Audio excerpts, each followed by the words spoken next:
All right, so we understand that the upcoming storm event could be coming to the area with inclement weather. Again, we prepared in a lot of different ways. Our bunkum facility, along with departments inside our units, have been working diligently across the area around the clock with preparing for any inclement weather upcoming storm that could come to this area. Crews have been prepping, looking at equipment, making sure trucks, plows, making sure they have change, making sure they have the proper equipment on the snowplow trucks in place, working with our equipment shop to make sure everything is in good running order, just to be prepared as possible for what may come to the area. Again, we'll have crews working 12-hour shifts starting Friday morning and through the duration of the trip and the storm that could be coming. Again, we appreciate everyone that's been part of this. There's a little bit of an area with moisture and timing, and we continue to watch updated forecast, monitoring that weather. Crews are monitoring the routes within the county to provide the best services possible and keep roadways open and safe as possible. What's your message to people right now that could help you and your teams as far as not only preparing but getting through this as easily as possible for your folks? Yes, our department, to be able to work as proficiently as we can, we ask anybody, unless it's an emergency situation, to stay at home. Not knowing what kind of adverse weather that could come to the area, whether that's ice, freezing rain, snow, if you can stay at home as possible, it's the best way to keep our guys on the roads and keep them open as possible. Paul, could you talk specifics for us? What is the manpower you have that's already working for every 12-hour shift? And then who do you have as far as numbers on standby? Because we know it can make or break whatever comes in, ice or snow. And I know you don't know for sure yet, nobody does. But what do you have in place now? So we've pre-planned as good as possible as I think that we can, with not knowing what weather would come to the area. So we have contractors, we have DOT forces, along with multiple different departments that works together, working 12-hour shifts in place. So that would be 4 a.m. to 4 p.m. We have contract graders, motor graders, backhoes. Those are staged throughout the county at our satellite yards and other areas to assist with inclement weather. What's the numbers though? Can you give us some rough numbers? What does the staffing look like? And is it different for this storm than other ones in the past? Obviously, DOT staffing and forces have up with new hires, but our numbers roughly here in Buncombe County, we'll have a couple hundred on hand at any time to run and assist where was necessary, along with contractors at hand. How many contractors?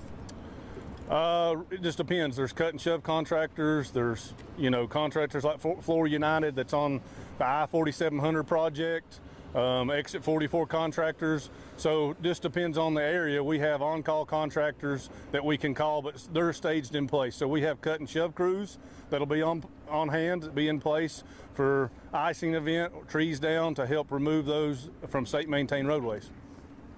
We saw a couple of salting trucks on our way up here. Are you guys going to be brining these roads? What can people, I know you said crews are going to start Friday morning, but what are people going to be seeing today for most of the day, I guess, into Friday morning? Sure. So again, since the beginning of the week, we've been prepping for inclement weather and any type of weather that could come to the area. So our guys and men and women the last few days have been working on getting brine material ready.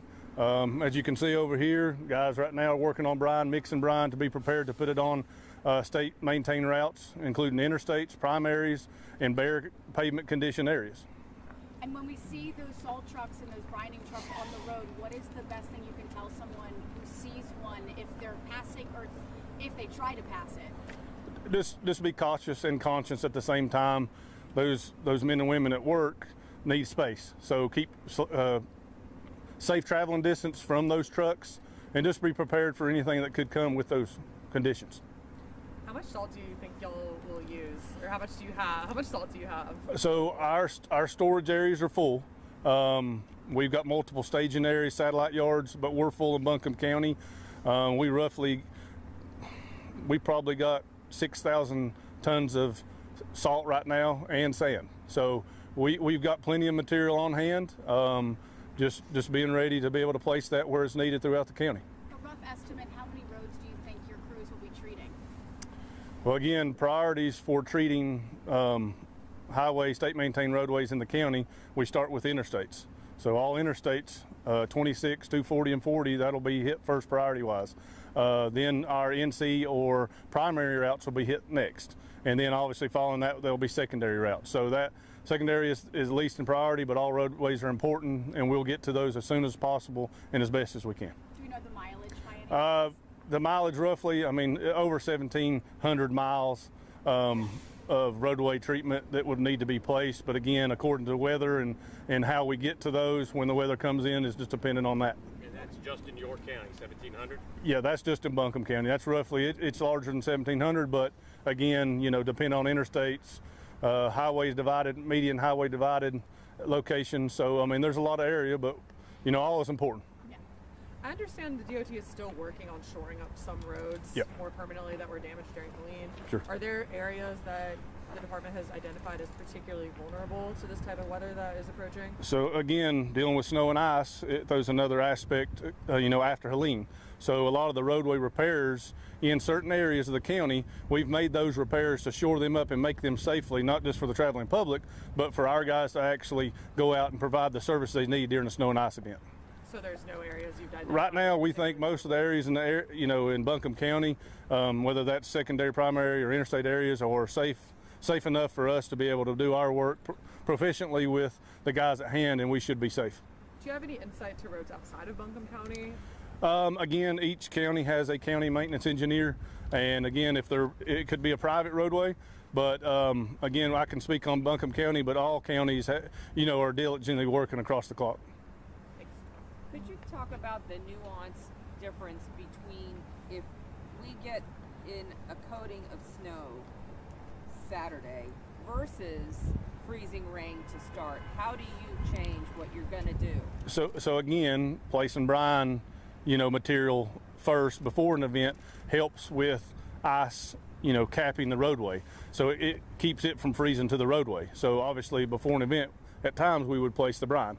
Other times, when it's snow and ice, the sand and salt mixture helps with a snow base once we scrape and plow the roads to try to make them safe as possible. So you're going to wait for the forecast before you decide whether it's brine or sand? Well, again, we're brining right now. Okay. So brine is being placed currently throughout the whole county in Buncombe County. So that's being placed first. So we'll watch and monitor the weather to determine on when and where we need to place salt and sand depending on the weather. So the traffic over the next 24, 48 doesn't move that, you know, to brine now? No, the brine being placed is based on weather conditions. Taking a look at the salt base here, do you expect to use all of it right here? That's a good question. We hope not, and we hope that, again, our first main goal is safety for the traveling public, keeping people off the road, but also maintaining those roadways and keeping them open as free as possible. Is this going to be a longer event compared to anything we've had, at least this season, maybe in the last couple of winters? So as my time as a county maintenance engineer, this is the largest storm that the weather forecasts are predicting. Again, we're monitoring those weather forecasts, trying to determine what applications the best to place at certain locations and times. But again, we hope for the best and not for the worst. And again, we're prepared, you know, for the duration of this storm to be ready. Is this the main staging ground for the DOT operations in Buncombe County? It is. This is the Buncombe County is the hub here in Buncombe County. This is the main yard for salt and sand and materials to be placed. All right, and any other questions? Because what I think we've got going on right now, I think we've got somebody waiting to actually go out and apply brine. Is that right? Yes. All right, so what's gonna happen if we kind of just let them shoot their own video? What are they gonna see? You'll look this way, just kind of tell them what they're gonna see. Sure. So some of our operations here on the yard, we have individuals that are mixing pre-treatment to pre-treat the roadways. That's brine material to help with icing conditions for this upcoming storm. So we're trying to be prepared in that manner. Also sand and salt. They're mixing it back here to help for roadway mixtures. That way we don't just put solid salt down. We have a mixture to help with the traveling public and breaking some of that material down. And so if I've got this right, the loader's gonna come in, get some salt, put it in the blender, through the tanks and then through those tanks into the tank in the truck? Yes, so this truck here is a brine truck, so they're not putting any salt or sand in it. It's been mixed with water right now. So this truck that's currently, or the loader that's currently sitting here, if a DOT truck comes in, a tandem comes in, we would load it with a mixture of salt and sand or salt-based material. Thanks, y'all. We're going to let